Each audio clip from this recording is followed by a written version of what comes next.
अस्सलाम वालेकुम भाईजान, क्या सीन है। चक्कर ये है कि ये जो audio leaks and video leaks का मामला चला हुआ था पाकिस्तान में, इसके ऊपर तो हम अपनी रिजर्वेशन पहले ही आपके सामने पेश कर चुके हैं। अब मसला ये है कि एक सियासी आदमी की एक सियासी नौइयत की ऑडियो लीक हुई है, माफ़ कीजिएगा, और उस ऑडियो लीक में उसने कुछ बात कही है। और वो बात क्या है, सुनिए। सब कह रहे हैं यार एडी लंबी मैसेज की लेके भेजी है मैंने। हेलो, है वो फौजियों के सियासी जमातें जो है वो फौजियों की हर वक्त ना टट्टेपोशी करती ना करें, आपस में बात करें। नहीं बात तो आपकी सही है, बट एदा मतलब की है, मैं तो पढ़ी नहीं हो एडी लंबी मैसेज में, तो तेन कॉल कर लगा सीगा कि की करना ये करना की यही मतलब है उसका कि फ्रेमवर्क जो है सियासतदानों को आपस में बनाना चाहिए। वो हर वक्त ऐसे जड़े हर वेले फौजियों देखते रहने की करनगे की करन।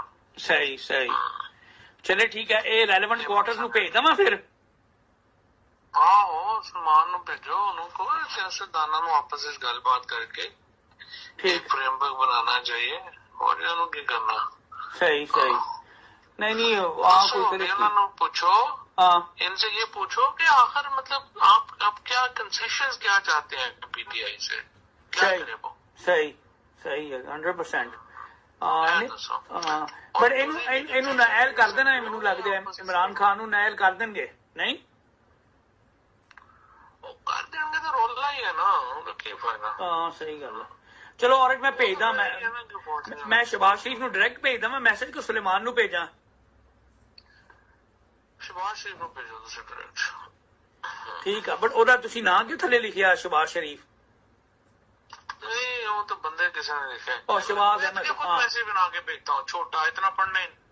चले वो भी फवाद चौधरी साहब उसूली तौर पे फरमा रहे हैं कि सियासतदान को आपसी मामला जो है वो आपस में हल करने चाहिए हैं, और फौजियों की पापोशी, तो थोड़ा जहा पर आई है उन्होंने, लेकिन खैर पापोशी नहीं करनी चाहिए।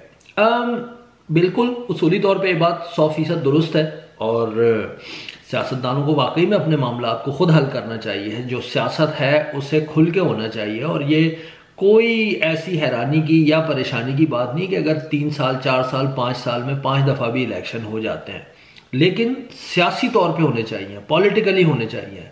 इनको किसी की फोर्स पे, किसी की ख्वाहिश पे, किसी की ईमा पे नहीं, बल्कि खालिसतन सियासी दाव पेच के नतीजे में इलेक्शन का, इंतखाबात का इनेकाद अमल में लाया जाना चाहिए। ये बात बिल्कुल दुरुस्त है। लेकिन जब मैं ये ऑडियो सुन रहा था, और जिस वक्त फवाद चौधरी साहब, अगर मुबैना तौर पे फवाद चौधरी साहब ही हैं, ये बात कह रहे थे कि फौजियों की पापोशी हमें नहीं करनी चाहिए, आपसी मामला आपस में हल कर लेने चाहिए, तो मुझे उसी वक्त ध्यान आया नदीम अंजुम साहब जो कि ISI चीफ हैं। सुनिए वो क्या फरमा के गए थे इनके बारे में। और अगर वो वाकई आपकी नज़र में गद्दार है, आपकी सोच में गद्दार है, तो फिर आज भी उनसे पस पर्दा क्यों मिलते हैं? मुझे आपके मिलने पे एतराज़ नहीं है, आप मिलिए, ये हमारा फ़र्ज़ है इस मुल्क के हर शहरी की आवाज़ पे लब्बैक कहना। लेकिन ये ना करें कि आप रात की खामोशी में बंद दरवाज़ों के पीछे हमें मिलें, अपनी आइनी गैर आइनी ख्वाहिशात का इज़हार करें, वो भी आपका हक़ है। लेकिन ये नहीं हो सकता कि दिन की रोशनी में उसी बंदे को आप गद्दार कहें। आपकी कौलो फेल में, फ़िक्र तदब्बर में इतना खुला, इतना बड़ा तजाद ठीक नहीं। Thank you. नदीम अंजुम साहब ये फरमा रहे हैं बुनियादी तौर पे कि इमरान खान साहब जो है वो दिन को बाहर निकल के हमें गालियां देते हैं और शाम में आके हमारे पैर पकड़ लेते हैं। अब ये याद रखें कि Fawad Chaudhry is at the moment nearest and dearest of I K, जो उनका क्लोज सर्किल है, जिसके अंदर SMQ आते हैं, खटक साहब आते हैं, फवाद चौधरी खुद आते हैं, और इसी किस्म के 2-4 लोग जो इंतहाई क्लोजली नेटेड उनका एक ग्रुप है ना, जिसे आप कह लें कि ट्रस्टेड फ्यू, उसमें फवाद चौधरी साहब का शुमार होता है। तो ये मुमकिन ही नहीं है कि फवाद चौधरी साहब जो है वो इस किस्म की कोई बात बग़ैर इमरान खान की डायरेक्शन के कर सकें। और जब आप ये बात सुनते हैं तो आपको फ़ौरन नदीम अंजुम साहब का ये दावा याद आता है कि खान साहब आप दिन में हमारा गिरबान पकड़ते हैं और रात में आके हमसे माफ़ियाँ मांग रहे होते हैं। अच्छा, इस ऑडियो लीक का एक इंतहाई दिलचस्प पहलू ये है कि फवाद चौधरी साहब ये फरमाते हैं कि वो कोई कंसेशन तो चाहिए ही दे देंगे या जिस तरह भी है। भाई आ ताड़े पल्ले है क्या है जो तुम दे दोगे? आपके पास है क्या जो आप कंसेशन दे सकेंगे इस वक्त की वफाकी गवर्नमेंट को? चक्कर ये भाई कि इन अ ब्रॉडर पर्सपेक्टिव खान साहब की टांगें काम गई हैं। उन्हें मालूम है कि भाई जिस तरीके से इस्टेब्लिशमेंट ने एड़ी चोटी का जोर लगा दिया था ना इनको लाने के लिए, वैसे ही एड़ी चोटी का जोर इस दफ़ा इस्टेब्लिशमेंट लगाएगी इनको नाकाम करवाने के लिए। और ये भी एक मज़ाक़ खेज़ बात है कि पाकिस्तान की पूरी अशराफिया बशमूल सिविल एडमिनिस्ट्रेशन और अस्करी एडमिनिस्ट्रेशन, ठीक है, पाकिस्तान के इदारे, इलेक्शन कमीशन और इस तरीके से दूसरे तीसरे जो भी पाकिस्तान की ब्यूरोक्रेटिक इदारे हैं, वो अदलिया, ये सारे के सारे मिलकर, पाकिस्तान का पूरा मीडिया मिलकर भी इमरान खान साहब को जो है ना 2/3 तो छोड़े, उनको आधी यानी 50% सीटें भी जो है वो पार्लियामान में नहीं दिलवा सका था। इसी वजह से उन्हें मजबूरन कोalition गवर्नमेंट बनानी पड़ गई थी। तो अब ये कैसे मुमकिन हो सकता है कि खान साहब जो है वो इन सब की मुखालफत मोल लेकर और 2/3 अक्सरियत से आ जाएं? तो मेरा ख्याल ये है कि ये खान साहब पर ये बात आश्कार हो चुकी है। और इंसान सेल्फ रिफ्लेक्शन जब करता है तो उसे बहुत सारी अपनी हिमाकतों का और अपनी गलतियों का और अपने एहसासात का बुनियादी तौर पे अच्छे तरीके से अंदाज़ा होता है। तो मेरा ख्याल ये है कि खान साहब को अब ये न सिर्फ अंदाज़ा हो गया बल्कि यकीन हो गया है।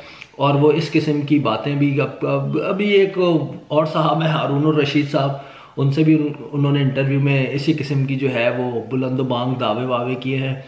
तो उन गैर यकीनी दावों को सुनकर इस ख्याल को मज़ीद तक़वियत मिलती है कि खान साहब पर ना ये बात अब रोज़े रोशन की तरह आया हो चुकी है कि पत्रिये हुण कुछ भी हो जाओ तू नहीं आना, सही है। इसी वजह से अब खान साहब चाह रहे हैं कि कोई जो है वो बीच का रास्ता निकाल लिया जाए, कोई कुछ लोग कुछ दो की पॉलिसी अपना ली जाए या कुछ हो जाए। जो लोग खान साहब की ईमा पर इलेक्शंस के इनेकाद की बात करते हैं, मेरा उनसे ये सवाल है कि खान साहब ने अभी तक किया क्या है? 3.5 साल खान साहब ही इक़्तिदार में थे ना। लोग कहते हैं जी 2/3 अक्सरियत नहीं थी, 2/3 अक्सरियत नहीं थी तो बाजवा साहब को एक्सटेंशन देने का कानून कैसे बगैर किसी एक वोट जो उस के मुखालफत में पड़ा पास हो गया था? इसी पार्लियामेंट से पास हुआ था ना। किस तरीके से ये जो ट्रांसजेंडर बिल है ये पाकिस्तानी पार्लियामान से पास हो गया था? तो खान साहब आपके पास वाकई में 2/3 अक्सरियत नहीं थी, आपके पास तो इससे भी ज्यादा थी। और आपने तो एडमिनिस्ट्रेशन चलानी थी, एडमिनिस्ट्रेशन चलाने के लिए आपको 2/3 अक्सरियत की जरूरत थोड़ी होती है, आपको सिर्फ अपनी एग्जीक्यूटिव पावर एक्सरसाइज करनी होती है। लेकिन खैर, इन ऑडियोज को सुनकर अब ये बात रोज़े रोशन की तरह आया हो जाती है कि खान साहब को अब यकीन हो गया है कि या तो कमर जावेद बाजवा जैसा या फैज हमीद जैसा जब तक कोई अस्करी इदारे का सरबरा नहीं आता तब तक तो खान साहब इक़्तिदार में भी नहीं आते। वीडियो पसंद आए तो जरूर लाइक कीजिएगा, शेयर कीजिएगा, सब्सक्राइब कर दीजिएगा। यार ना भी पसंद आए तो लाइक शेयर सब्सक्राइब तो बंदा कर ही सकता है, इसमें कौन सी ऐसी बात है। देखने का शुक्रिया, इंशाअल्लाह ताला फिर मिलेंगे। अल्लाह निगहबान।